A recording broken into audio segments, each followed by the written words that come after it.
안녕하세요. 자극적인 인문학입니다. 이번 영상은 옛날 신문을 읽어보는 시간인데요. 신문이 인문학하고 무슨 관계냐 이렇게 궁금해 하시는 분들도 계실 텐데, 제 생각에는 신문은 정말 인문학이 좋은 소재라고 생각을 합니다. 그 이유는 인문학은 여러 가지 의미로 정의되는데, 저는 서강대학교 최진석 교수님의 인문학 정의 방식에 동의합니다. EBS 인문학 특강으로도 유명하신 분인데, 최진석 교수님에 따르면 인문학 할 때 그 인문은 바로 사람이 그리는 문이라는 겁니다. 인간이 존재해온 큰 흐름, 인간이 그려온 그 흐름과 무늬, 그리고 그것을 연구하는 학문을 인문학이라고 한다, 이렇게 정의하시는데, 저는 이러한 정의가 가장 합리적이고 동의할 만한 정의 방식이라고 생각을 합니다. 그런 의미에서 신문도 인간이 그려오는 무늬, 인간이 그 속에 존재해온 큰 흐름이라고 생각을 합니다. 그래서 저는 제 채널에서 앞으로 옛날 신문을 콘텐츠 소재로 자주 사용할까 합니다. 자, 오늘은 옛날 신문 읽기 첫 번째 시간인데요. 80년대 초에 우리나라에 폭발적으로 보급된 개인용 컴퓨터 광고들을, 신문 광고들을 같이 읽어보겠습니다. 70년대 중후반에 애플이 등장하죠. 개인용 컴퓨터 애플. 그 이전까지는 개인용 컴퓨터라는 말이 없었죠. 다 연구소나 큰 기업에서 필요로 하는 중대형 컴퓨터들이 대부분이었는데, 애플이 등장하면서 세계 각국에서도 다양한 개인용 컴퓨터가 등장을 합니다. 특히 이제 일본에서는 NEC, 샤프, 파나소닉, 산요, 이런 당시에 잘 나가던 일본의 전자회사에서 다양한 개인용 컴퓨터가 만들어지는데요. 퍼스널 컴퓨터라는 용어도 이때 생겼습니다. 일본에서 만든 용어였고요. 줄여서 퍼스컴이라고 했죠.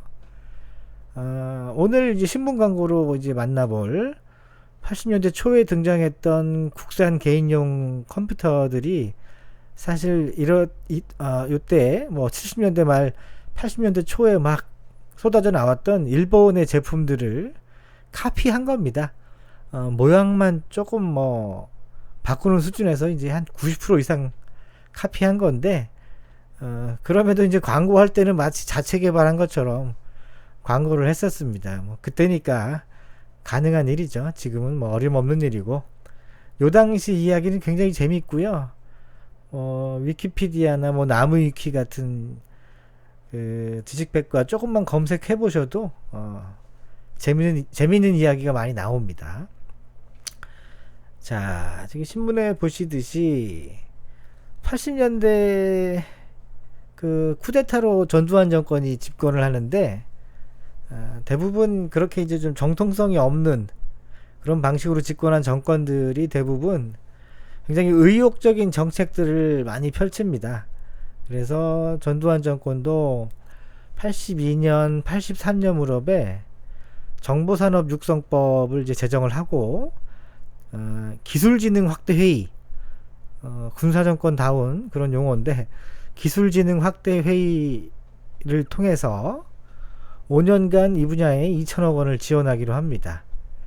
이때 그 등장했던 세부 시책 중에 하나가 바로 각급 학교, 주로 이제 중학교, 고등학교인데, 전국 중고등학교에 개인용 컴퓨터 5,000대를 보급하기로 결정한 겁니다.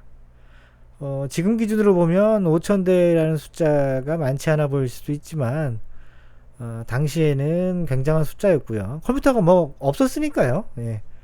또 이제 국가가 나서서 이렇게 5,000대라도 시작을 하면 보통 민간 분야에서 수요가 또 폭발합니다. 실제로 이제 정부는 그런 것을 유도하는 거죠.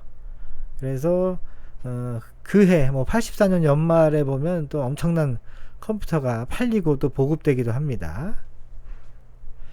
이때 이제 국가가 직접 예산으로 5,000대를 사서 학교에 이제 보급하는 거니까 납품할 업체가 필요한데, 5,000대 컴퓨터를 각 1,000대씩 5개 업체가 납품을 하게 되고, 그 업체를 선정하는데 바로 삼성전자, 그리고 금성전자, 현재 LG전자죠. 그리고 삼보컴퓨터, 그리고 나중에 이제 효성컴퓨터로 이름이 바뀌는데 동양나일론, 또 하나가 한국상혁인가요? 뭐 있습니다. 그렇게 5개 업체가 1,000대씩 납품할 그 업체로 결정이 됩니다. 요때 이제 83년은 제가 국민학교 4학년이었는데, 서울이 아니고 뭐 지방이었는데도 컴퓨터에 대한 관심이 뭐 특별활동 시간에도 막 하고, 그 이전과 비교해서는 뭐 갑자기 이제 컴퓨터 안 하면 뭐 큰일 나는 것처럼 관심이 크게 늘어났던 기억이 납니다. 그래서 뭐 큰 도시는 아니었지만 삼성전자, 금성전자 그 큰 대리점에 가면 그 컴퓨터들 막 주력으로 밀던 컴퓨터들이 이제 전시되어 있었는데, 어린 마음에 정말 갖고 싶었죠. 근데 이제 가격이 기종에 따라서는 아버지 한 달 월급을 다 쏟아부어도 못 사는 것도 있고, 지금 기준으로 해도 뭐 100만원, 200만원이 훌쩍 넘는 가격이었으니까 사실 뭐 부모님한테 사달라고 하기도 어려웠고, 그리고 그 어린 나이에 생각해도 컴퓨터로 그 개인용 컴퓨터로 할 게 별로 없었어요. 뭐 게임 말고는 뭐 지금처럼 오피스가 있는 것도 아니고, 그리고 뭐 인터넷이 있었던 것도 아니니까 뭐 딱히 없었습니다. 그러니까 뭐 형편이 됐었어도 부모님이 사주시진 않았을 것 같고요, 지금 생각하면. 그래서 그 당시에는 컴퓨터 뭐 교육 시간에 보면 주로 이제 프로그래밍 언어를 가르쳤는데, 프로그래밍 언어, 요즘은 뭐 일부러 코딩 교육이라는 것도 많이 하고 인식이 좀 다르고 정말 필요해서 코딩 교육을 하는데, 당시에는 프로그래밍 언어를 가르쳤던 게 딱히 할 게 없었어요, 컴퓨터로. 그래서 이제 프로그래밍 언어도 많이 주로 가르쳤죠, 프로그래밍 언어를. 아무튼 저도 이제 그때 그 추억을 되살리면서 80년대 초에 신문 광고를 했던, 신문 광고에 나오던 그 컴퓨터 광고들을 한번 같이 보겠습니다. 저하고 뭐 비슷한 연배에 있는 분들은 추억에 한번 잠겨 보시고, 나이가 더 어리신 분들은 옛날에 이런 컴퓨터들이 우리나라 개인용 컴퓨터 시장에 처음으로 이제 등장했구나, 그렇게 생각하시면 더 재밌게 보실 수 있을 것 같습니다. 자, 그럼 한번 만나보실까요? 자, 광고 한번 보실까요? 자, 금성 페미컴 시리즈 광고네요. 페미컴 30, 100, 150 이렇게 시리즈로 구성되어 있는데, 이름만 시리즈지 세대가 전혀 호환 안 되는, 다 따로따로 카피한 컴퓨터였습니다. 자, 페미컴 150의 광고 모델은 돌아가신 고우영 화백이시네요. 페미컴 100 광고 모델은 당시 호랑이 선생님이 나왔던 이만성 씨 같습니다. 초보자용 컴퓨터, 뭐 교육용 컴퓨터. 페미컴 100이 가장 비쌌네요. 150이 가장 비쌀 줄 알았는데. 자, 요건 이제 다른 신문 광고. 페미컴 시리즈 광고였고요. 특색이 이제 페미컴 150은 전문가용, 페미컴 100은 교육용, 페미컴 30은 초보자용. 근데 가격은 페미컴 100이 가장 비싸고, 애초에 뭐 서로 시리즈라고 불릴 만한 연결성은 없다는 거죠. 가격이 이렇게 돼 있다는 건.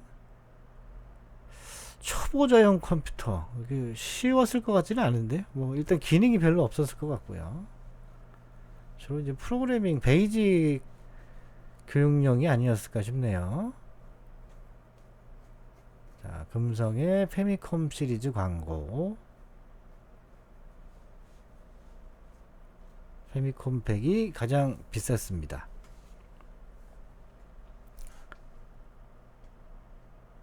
자, 페미컴 100, 페미컴 80. MSX 기종이었습니다. 이건 약간 번외처럼. MSX는 마이크로소프트하고 일본의 컴퓨터 업체들이 서로 공동으로 참여해서 만든 일종의 컴퓨터 규약이었는데 주로 게임용 소프트웨어가 많았던 것으로 기억을 합니다. 대우전자에서 나왔던 IQ1000, IQ2000이 MSX 기종으로는 가장 유명했던 것으로 기억합니다. 이렇게 뭐 장점들이 나와 있고요. 전자펜 부착 기능, 요게 또 좀 특이하네요. MSX 당시에 굉장히 또 인기를 끌어서 각 회사마다 MSX 기종은 다 있었습니다. 자, 이건 페미컴 150에서 돌아가는 소프트웨어들이 이렇게 다양하다 이런 광고였고요. 주로 뭐 게임용이고 이 프로그램들은 자체 개발한 건 아니고 이 페미컴 150의 원본이 되었던 일본의 컴퓨터에서 돌아가던 어플리케이션들을 그대로 갖고 왔거나 뭐 조금 손봤거나 그럴 겁니다. 뭐 하드웨어도 베꼈고 소프트웨어도 베낀 거죠. 네, 플로피 디스크 드라이버 별매. 자, 뭐 대부분 뭐 게임용인데 테이프 매체는 한 2,000원대, 롬팩은 뭐 거의 10배인 24,000원대. 문페트롤 오락실 게임이었는데 기억이 많이 납니다. 이렇게 뭐 교육용, 뭐 생활관리용. 자, 페미컴 150 광고네요. 자, 롬팩을 어떤 걸 끼냐에 따라서 뭐 다른 용도의 베이직 언어를 쓸 수 있다는 광고인데 장점보다는 뭐 단점이 많았을 겁니다. 자체 롬에 그 프로그래밍 언어가 없었기 때문에 장점도 될 수 있고 단점도 될 수 있고요. 자, 요거는 이제 라이벌이었던 삼성 퍼스컴 SPC1000. SPC1000이 요즘 언어로 말하는 이제 플래그십 모델이었습니다. 삼성 컴퓨터에. 이것도 하위 기종도 있었고요. 광고 문구는 다 비슷해요. 업체마다. 교육용, 아빠 사무용, 업무와 뭐 가게 관리용, 요런 뭐 천편일률적인 광고 문구가 다 업체마다 비슷했고요. 가격이 꽤 세네요. 자, 당시 50만원대면 오늘날에 한번 200만원, 300만원 했을 겁니다. 10배까지는 아니더라도 2, 300 했을 것 같고요. 굉장히 비쌌던 거죠. 자, 여기 이제 SPC1000의 하위 모델인 SPC 500. 한글도 나온다는 광고하네요. 당시 한글을 지원한다는 건 굉장한 기능이었어요. 예, 자랑할 만한 기능이었고, 요거는 이제 절반 정도인 23만 8천원 정도의 가격. 요때 말하는 교육용은 지금 교육용하고 좀 다르고 주로 이제 프로그래밍 언어를 주로 배울 수 있는 기능이 있다. 이렇게 보시면 됩니다. 자, 삼성 퍼스컴에서 소프트웨어가 많다. 아까 페미컴 150 소프트웨어를 광고하는 것처럼 이것도 뭐 일본에서 돌아가던 그 소프트웨어를 컨버전 하거나 조금 손본 그런 소프트웨어일 것으로 생각을 합니다. 뭐 주로 게임용, 뭐 학습용, 뭐 사무용. 예, 또 이렇게 한글이 잘 나온다는 것도 이렇게 또 광고를 하고요. 가격이 조금 내렸네요. 아까는 49만 원이었던 것 같은데. 뭐 프린터도 연결할 수 있다. 뭐 플로피 디스크 드라이버도 연결할 수 있다. 이런 확장성에 대한 광고. 네.